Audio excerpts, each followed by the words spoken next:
నమస్తే జాకబ్ శాస్త్రి గారు. నమస్తే అండి. ఇవాళ ప్రవాస గర్జన జనసేన పార్టీ నిర్వహించింది డాలస్ నగరంలో. జనసేన పార్టీ అధ్యక్షులు పవన్ కళ్యాణ్ గారు ప్రసంగించడం జరిగింది. దానికి మీరు కూడా హాజరయ్యారు. మీకున్న పొలిటికల్ ఎక్స్పీరియన్స్లో మీరు చాలామంది రాజకీయవేత్తలను కలిశారు, వాళ్ళతో మీకున్న అనుభవాలు చాలా ఉన్నాయి. ఈ ప్రసంగం మీరు ప్రత్యక్షంగా చూసి విన్న తర్వాత మీకు ఈ ప్రసంగం మీద ఉన్న అభిప్రాయాన్ని ప్రజలకి తెలియజేయవలసిందిగా కోరుచున్నాం. థ్యాంక్ యూ చంద్ర గారు. నేడు ఈ డల్లాస్ నగరంలో ప్రవాస భారతీయుల గర్జన జనసేన పార్టీ వాళ్ళు ఆర్గనైజ్ చేశారు. పార్టీ అధినేత జనసేనాని మహానాయకుడు పవన్ కళ్యాణ్ గారు ముఖ్య అతిథిగా వచ్చారు. నా వయసు రీత్యా నాకున్న అనుభవం మీద ఇలాంటి ఉపన్యాసం నా జీవితంలో నేను ఎంతవరకు వెళ్ళలేదు.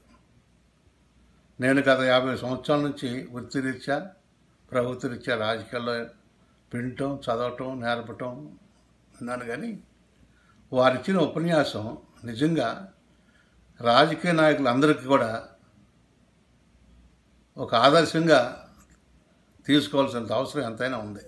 మరి ముఖ్యంగా మన రాష్ట్రం, మన దేశ నాయకులు వారు ఉదాహరణకి భారతదేశంకి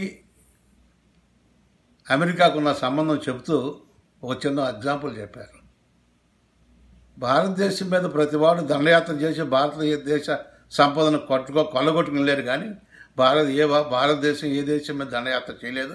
అలాంటి సంపన్నం గల దేశం అని చెప్తూ ఆ దేశానికి సముద్ర మార్గం కనుగొందామని చెప్పేసి కొలంబస్ బయలుదేరి వచ్చేసి అమెరికా కనుగొన్నారు. కాబట్టి అమెరికాకి భారతదేశానికి చాలా అవినాభావ సంబంధం అని దాని గురించి చాలా విపులంగా చెప్పారు.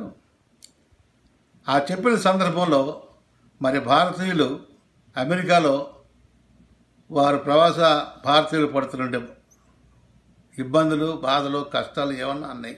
ఈ మధ్యకాలంలో జరిగిన సంఘటనలు విన్న తర్వాత వారి యొక్క సమస్యల్ని అమెరికా ప్రభుత్వానికి చక్కగా ఒక ప్రజాస్వామ్య పద్ధతిలో అనేక మంది నాయకుల్ని, సెనేటర్స్ని, సభ్యుల్ని కలిసి వాళ్ళ సమస్యల పరిష్కార మార్గానికి ఒక సూచికగా ప్రయత్నం చేసిన ఏకైక వ్యక్తి పవన్ కళ్యాణ్ గారు జనసేన అధినేత అని చెప్పడంలో ఎలాంటి సందేశం లేదండి.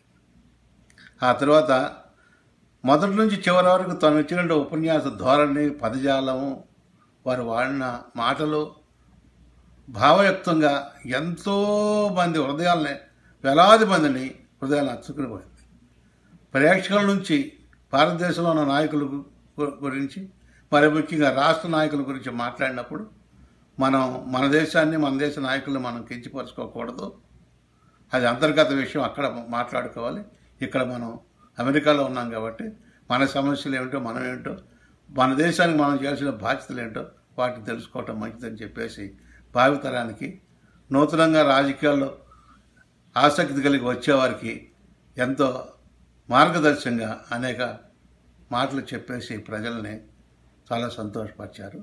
కనుక యువతరాన్ని గురించి బాగా చెబుతూ మీలో రాజకీయాలకు రావాలంటే ఇలా ఉండాలి, ఇలా చేయాలని చెప్పేసి భావితరానికి రాజకీయ రాచరిక బాటను ఏర్పాటు చేస్తుంటే మహా గొప్ప వ్యక్తి పవన్ కళ్యాణ్ గారు చెప్పడంలో నాకు ఎలాంటి అనుమానం లేదండి.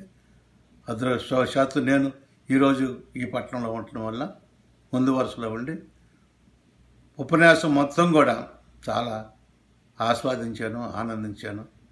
ఆ ఆనందాన్ని, ఆస్వాదాన్ని నా దేశ ప్రజలకి, మిగతా వాళ్ళకి పంచాలని చంద్ర గారు మీరు అడిగిన ప్రశ్నకు ఈ చిన్న క్లుప్తంగా సమాధానం చెప్తాం జరుగుతుంది. ఇంకా చాలా విషయాలు వారు చెప్పారు.